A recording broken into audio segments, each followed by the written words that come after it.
नमस्कार दोस्तों, आज की इस क्लास में मैं आपको बताऊंगा हाइगेंस के तरंग सिद्धांत द्वारा प्रकाश के अपवर्तन परावर्तन की व्याख्या।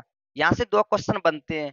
एक प्रकाश का हाइगेंस के तरंग सिद्धांत द्वारा प्रकाश के अपवर्तन की व्याख्या बनता है। एक हाइगेंस के तरंग सिद्धांत द्वारा प्रकाश का परावर्तन बनता है। जो आज की इस क्लास में मैं आपको डिस्कशन करना चाहूंगा, प्रकाश हाइगेंस के तरंग सिद्धांत द्वारा प्रकाश का परावर्तन कैसे, ये 5 नंबर में पूछ लिया जाता है। बेसिकली जो हाइगेंस का तरंग सिद्धांत द्वारा द्वितीय तरंगिकाओं के आधार पर प्रकाश के परावर्तन की व्याख्या, एक आता अपवर्तन की व्याख्या, जो कि मैं आगे नेक्स्ट वीडियो में आपको बताऊंगा। देखिए, इसमें एक तरंगाग्र होता है, सॉरी, इसमें एक समतल दर्पण पृष्ठ होता है जिस पर पॉलिश होती है।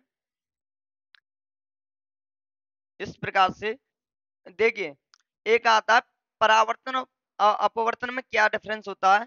परावर्तन होता है जब कोई प्रकाश की किरण किसी समतल पर टकराती है और उसी माध्यम में वापस लौट जाती है। इस घटना को बुलाया जाता है प्रकाश का परावर्तन, जो कि मैंने जो इससे नेक्स्ट वीडियो में आपको बताया था। जो इसकी सेकंड जो वीडियो डली हुई है उस वहां से देख लेना। तो जो कि उसमें होता है रे आती है और इसमें आती है तरंगाग्र। जब तरंगाग्र किसी पृष्ठ पर टकराता है, यानी कोई पृष्ठ होता है, ये पृष्ठ है, लंबवत आता है और उसी मीडियम में वापस लौट जाता है। ये एक तरंगाग्र है, ए और बी दो दो तरंग हैं। तो यहाँ से टकराकर ये मान लेते हैं ए डैश, और ये वापस लौट जाता है, ये रिफ्लेक्टेड हो जाता है, ये रिफ्लेक्टेड हो जाता है। ये मान लेते हैं बी डैश, ये क्या होता है B dash, A dash B dash, A dash ये हुआ, बी डैश होता है। जितने समय में बी से ए पर पहुंचता है उतने ही समय में ए से बी तक पहुंचता है। इसकी डिस्टेंस के बराबर होता है इसका जो टाइम होता है, और इसका जो टाइम है यहाँ से यहाँ तक आने में जो समय लेता है, वहां यहाँ से यहाँ तक आने में उतना ही टाइम लेता है वो तरंगाग्र। तो हम कह सकते हैं इसका जो टाइम होता है टी, और डिस्टेंस होता है जो आपका, और इसका जो स्पीड होती है वो प्रकाश की चाल के बराबर होती है। प्रकाश की चाल के बराबर होती है। किसके? प्रकाश की चाल के बराबर, यानी कि v। तो हम कह सकते हैं, अगर इसको थ्योरी को पढ़ें तो मैं जानता हूं आपके 50% समझ में आएगा। माना परावर्तक पृष्ठ एक पृष्ठ है जिसका जेड और जेड और जेड डैश परावर्तक पृष्ठ है, जेड और जेड डैश पर एक समतल तरंगाग्र ए बी, एक समतल तरंगाग्र ए बी, इसको ए और बी मानते हैं। ए बी त्रिज्या त्रिज्या आपतित होता है जितने समय टी में शराब बी ए बिंदु पर पहुंचता है।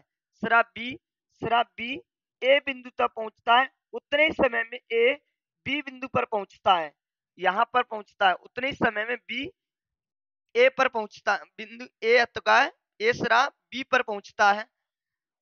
उतने समय में ए से निकलने वाली द्वितीय तरंगिका बिंदु बी डैश पर पहुंचती है।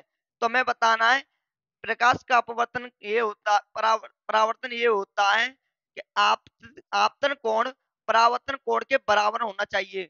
और वो वाला जो वाला टॉपिक है, और इस टॉपिक को एक दूसरे से रिलेट करना है। बस इतना है, इसमें तरंग आती है और उसमें आती है किरण है। तो देखिए, हम जानते हैं कि दूरी का जो सूत्र होता है, दूरी बराबर होता है चाल इंटू समय, चाल इंटू समय, चाल इंटू समय। तो दूरी हमारी क्या है?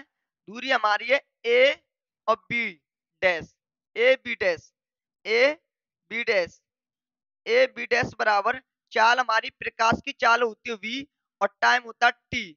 तो हमारा हुआ ये वी टी चाल, यानी दूरी हुई वी टी।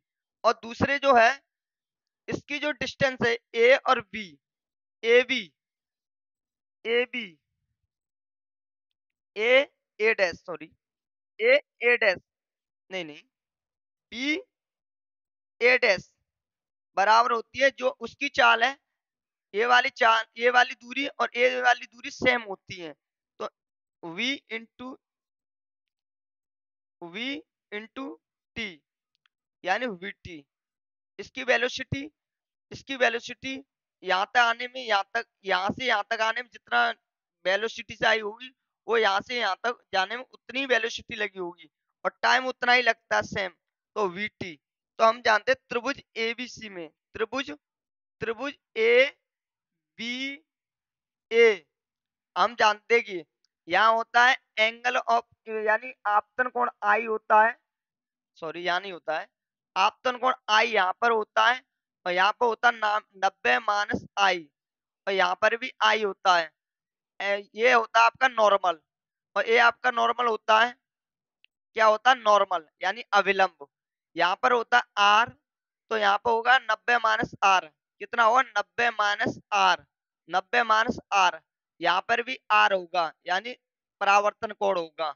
तो जब कोई वो तरंगाग्र आता है, इस प्रकार से आता है तरंगाग्र, इस प्रकार से आता है, इस प्रकार यूं आता है, और यूं चला कर ये इस प्रकार वापस लौट जाता है तरंगाग्र।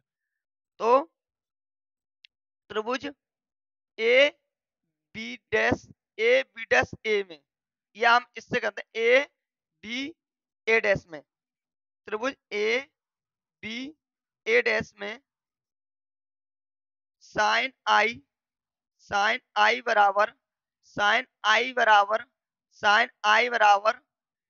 देखिए ये कोण यहाँ पे बनता है आई, तो ये होगा इसका लंब। तो लंब है आपका बी ए डैश बट्टे ए डैश, ये आपका ये तो वो ही होगा आपका आधार। अब चलते हैं त्रिभुज, दो त्रिभुज बनते हैं, कितने ट्रायंगल बनते हैं, दो त्रिभुज। तो यानी त्रिभुज ए बी डैश ए में, त्रिभुज ए बी डैश ए में, ए डैश में, A B dash A dash में। तो साइन आई, क्योंकि इसमें आर होता है, साइन आई बराबर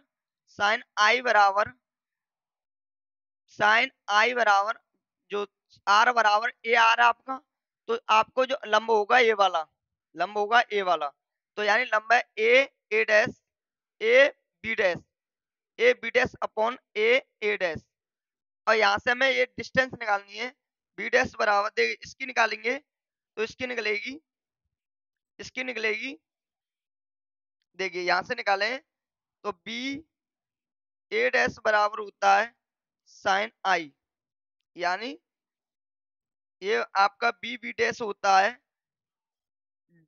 ए डैश साइन आई, और ये दूसरा वाला इसका निकालेंगे, तो ए बी डैश बराबर होता है ए डैश बराबर नहीं इंटू साइन आर। तो देखिए हमारे इसमें देखिए ए बी डैश और बी डैश दोनों इक्वल हैं, तो हम लिख सकते हैं इसको ए बी डैश, और हमारी ए बी डैश ए वाली ए डैश साइन आर, इससे ये कट गया, और ए डैश से ए डैश कट गया, तो साइन आई बराबर साइन आर, और साइन से साइन, तो एंगल ऑफ इंसिडेंट बराबर एंगल ऑफ रिफ्लेक्शन। तो आपतन कोण परावर्तन कोण के बराबर होता है, यही प्रकाश के परावर्तन की व्याख्या हाइगेंस के तरंग सिद्धांत द्वारा। आपके समझ में आई होगी, मैं आशा करता हूं, अगर नहीं आई हो तो मैं आगे और बताऊंगा, क्योंकि आपका चैप्टर पूरा तो क्लियर करा है नहीं मैंने, मोस्ट इंपोर्टेंट डेरिवेशन लेके आता हूं। तो जो आगे आने वाली वीडियो में, जैसे कि अगर हम चैप्टर को कराएं तो हम डेप्थ में कराएंगे, तो आपको ज्यादा समझ में आएगी। आप कुछ हमसे पढ़ाए नहीं हो, तो आप इंपोर्टेंट क्वेश्चन लेके आ रहा हूँ, आप इस पर फोकस करें। हाइगेंस के द्वितीय तरंगिकाओं के आधार पर प्रकाश के परावर्तन की व्याख्या। जय हिंद, जय भारत, वंदे मातरम। आप हमारे चैनल को सब्सक्राइब जरूर करें और शेयर करें, जिससे हमें मोटिवेशन मिल सके। Thank you.